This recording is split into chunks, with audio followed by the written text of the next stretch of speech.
Assalamualaikum Football United, ringan amatiran ala gua. Seperti yang gua bahas juga di live gua tentang Ralf Rangnick yang cabut dari Manchester United, pergi dari Manchester United, tidak mengambil posisi sebagai konsultan atau melanjutkan sebagai konsultan selama 2 tahun ya.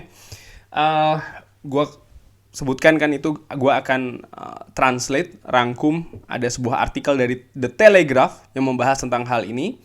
Langsung aja.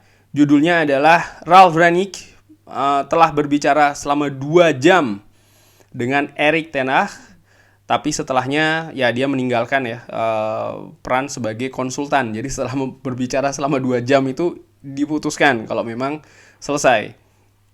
Pelatih 63 tahun ini telah bekerja selama 6 bulan di klub dan seharusnya akan melanjutkan sebagai konsultan selama 2 tahun ke depan. Ralf Rangnick dikabarkan berbicara 2 jam dengan Erik ten Hag tentang skuad Manchester United, tapi tidak akan punya peran setelah manajer baru yang lebih akan menentukan kurang lebih ya, dan setelahnya peran dia sebagai konsultan ini tidak akan diambil. Ralf Rangnick telah bekerja atau sebelumnya akan bekerja selama 6 hari, selama sebulan sebagai seorang konsultan ya, dan ini akan berjalan selama 2 tahun ke depan. Jadi seperti pernah disinggung juga kan, gue singgung juga di video gue sebelumnya, diinformasikan juga kalau memang waktu atau hari kerja dari Ralf Rangnick memang akan hanya 6 hari selama sebulan. Oleh karena itulah dia mengambil pekerjaan lain sebagai tim atau manajer tim nasional Austria. Dan setelahnya setelah peran dia sebagai manajer interim selama 6 bulan itu selesai, Erik ten Hag yang akan melanjutkan estafet manajer, melanjutkan dari Ralf Rangnick, melanjutkan dari Ole Gunnar Solskjaer. Tapi setelah pembicaraan di antara keduanya ya, setelah pertandingan menghadapi Crystal Palace, mereka sepakat untuk tidak melanjutkan kesepakatan yang sudah disepakati, kurang lebih demikian, yaitu adalah peran sebagai konsultan selama 2 tahun.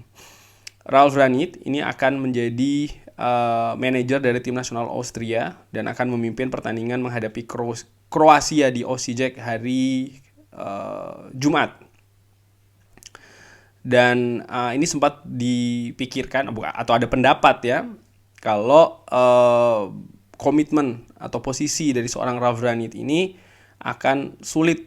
Artinya posisi dia sebagai manajer Austria itu akan sulit bisa membuat Ralf Rangnick itu punya waktu dedikasi yang cukup kepada klub.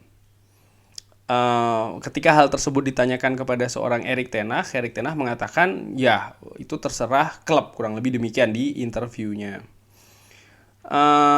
Mantan pelatih dari Red Bull Leipzig dan juga Schalke ini juga disinggung ya, hanya meraih 11 kemenangan dari 29 pertandingan yang dipimpin bersama Manchester United, dan ini termasuk juga kegagalan di Champions League dan juga berakhir 35 poin di bawah Manchester City dan bahkan meraih poin terendah dari tahun 1990. Dan ini sudah diinformasikan di video bersama Fabrizio Romano ya, kalau ini tidak ada pengaruhnya sebenarnya tentang apa yang diraih oleh Ralf Rangnick ini di Manchester United selama 6 bulan terakhir ini ya, tidak ada pengaruhnya atau ya tidak ada efeknya dengan cabutnya Ralf Rangnick dari Manchester United.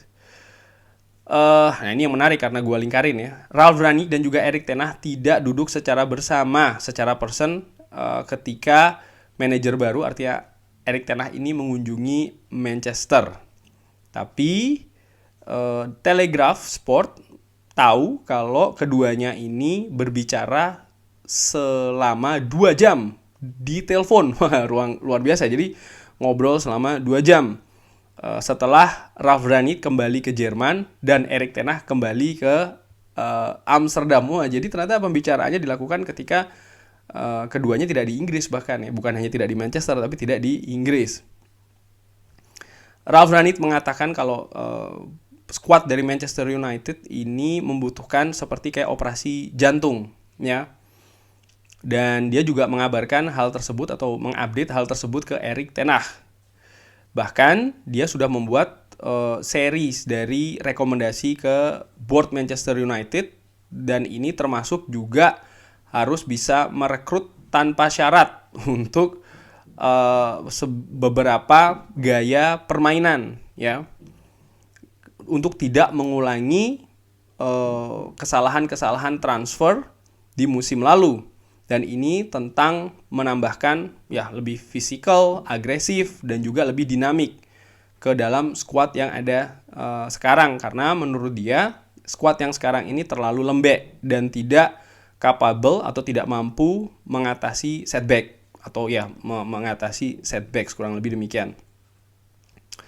Ini sebenarnya direncanakan kalau Ralf Rangnick ini akan menjadi konsultan untuk masalah-masalah rekrutmen di dalam klub Manchester United, ya. Peran konsultan ini sebenarnya sudah dibicarakan ketika Ralf Rangnick menjadi manajer interim atau mengambil peran sebagai manajer interim setelah pemecatan Ole Gunnar Solskjaer. Dan sudah disempurnakan atau diformulasikan sebulan yang lalu. Ini kurang lebih sekitar ketika dia menerima posisi di Austria. Tapi tidak ada detail yang dibicarakan soal masalah hal-hal spesifik. Walaupun Ralf Rangnick ini disukai oleh para fans, ya, karena dia ya kalau ngomong kurang lebih blak-blakan kan soal masalah ya hal-hal yang terjadi di squad atau klub Manchester United, ya.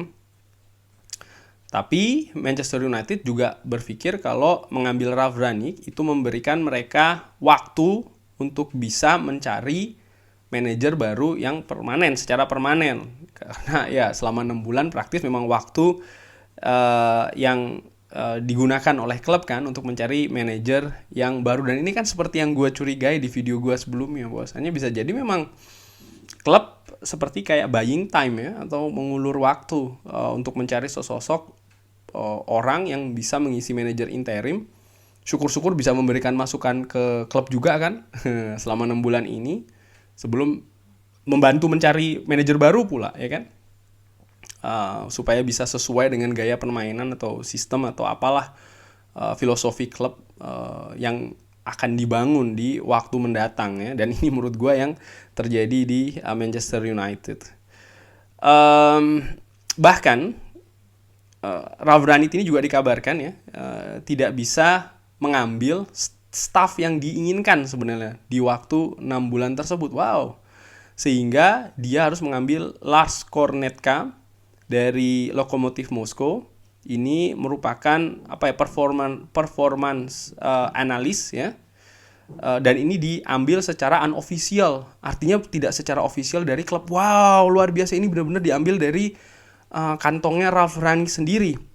Bahkan ini unpaid role dari Rusia. Wow, jadi tidak dibayar, ya, atau mungkin dibayar dengan Ralf Rangnick sendiri, gue juga tidak tahu. Ini tugasnya salah satunya adalah untuk memberikan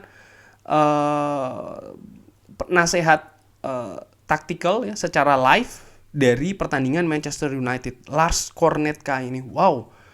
Jadi dia Ralf Rangnick sampai seperti itunya, ya. Dia ingin merekrut, kalau dikabarkan di video Fabrizio Romano kan, dia ingin merekrut beberapa pemain tapi tidak bisa kan. Ya, striker contohnya Julian Alvarez, Luis Diaz, Vlahovic.